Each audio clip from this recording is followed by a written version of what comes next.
חשבנו מה לשיר לכם על סבתא מגניבה, משהו לא מביך מדי ובלי שנת לידתה. חרשנו סיפורי ילדות, תמונות שחור לבן, ומגישים סיפור חיים בחם שיר קצר. איו איו איו איו איו איו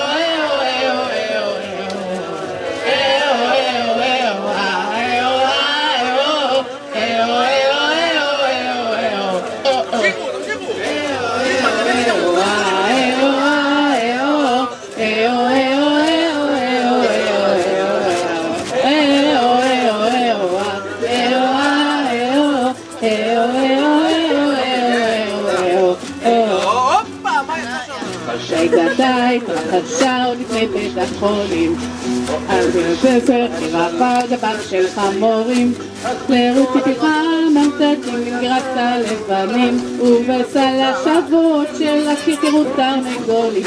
איו איו איו איו איו איו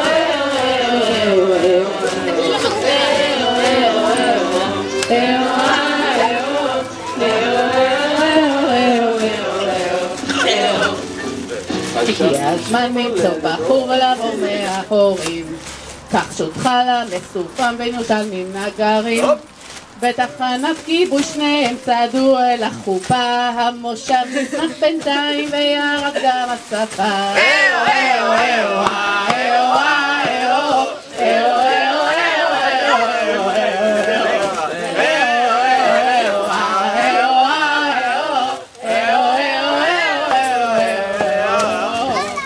אחרי מספר שנות נישואים ו4 לילות, היא התרגלה לירושלים בחום וגם בקור, את הזמן היא בילתה בשיחות עם המורות, ועכשיו כולנו כאן להראות את התוצאות. איו איו איו איו איו איו איו איו איו